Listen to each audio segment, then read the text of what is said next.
Assalamualaikum warahmatullahi wabarakatuh. Kami dari kelompok 4 yang beranggotakan Dio Putra Dewangga, Nur Fadilah, dan Rahma Yulia Isna ini akan membawakan materi berjudul segmentasi.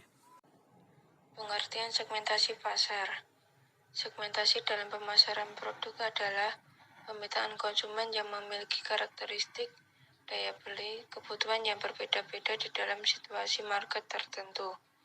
Secara otomatis, konsumen ini akan menargetkan pembelian produk sesuai strategi pemasaran yang dianutnya. Biasanya, segmentasi pemasaran dijadikan strategi perusahaan untuk mencari target konsumen yang tepat. Karena jika pemetaan ini sudah dikuasai, perusahaan bisa memproduksi barang atau jasa yang memang dibutuhkan. Pengertian segmentasi pemasaran yang lainnya adalah mempersatukan seluruh konsumen yang tertarget secara luas menjadi lebih heterogen.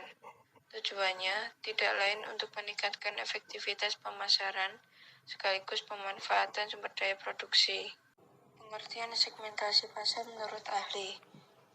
Menurut Gary Armstrong, segmentasi pasar adalah kegiatan membagi pasar yang luas menjadi terpetak-petak sesuai kebutuhan dan karakteristik konsumen.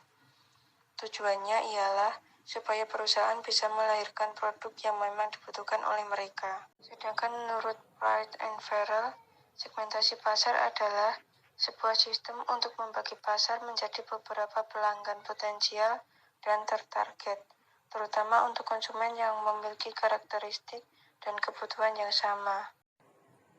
Syarat segmentasi pasar. Yang pertama, segmentasi harus bisa diukur. Syarat menentukan segmentasi pemasaran yang pertama adalah segmentasi harus bisa diukur, termasuk mengukur besar dan luas pasar serta daya beli yang potensial di sana.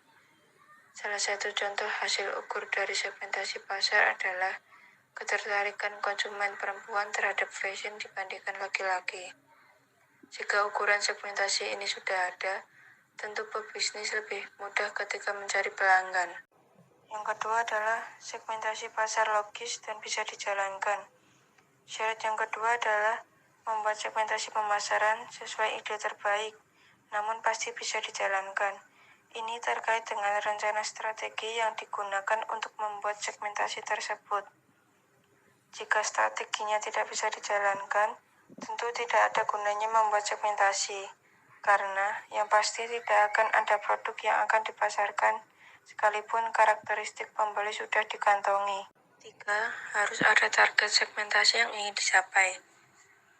Jika ingin membuat segmentasi pasar, tentukan dulu poin-poin penting yang menjadi target strategis. Pastikan target tersebut masuk akal, sehingga bisa dicapai melalui sistem segmentasi. Target dari segmentasi pemasaran perusahaan disebut juga pasar tertarget. Dari sini akan muncul pemetaan pasar, mana yang diprioritaskan dan yang tidak.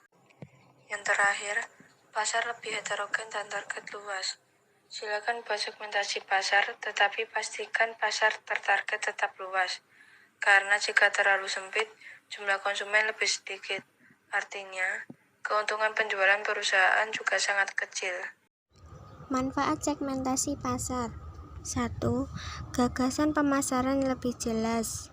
Karena sebelum mensuplai barang perusahaan sudah mengantongi data konsumen yang akan membeli produk.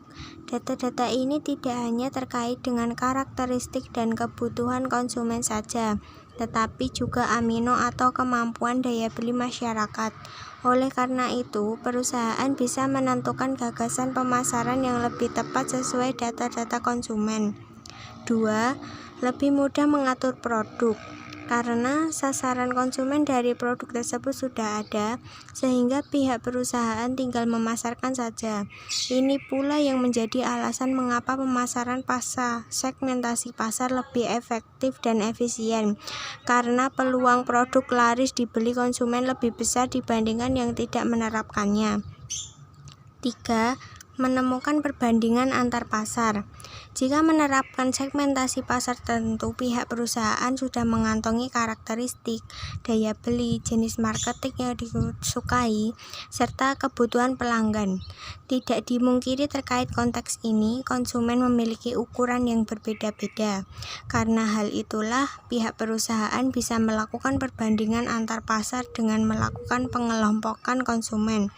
Nantinya akan muncul hasil perbandingan kelompok mana yang lebih banyak membeli produk dan yang tidak.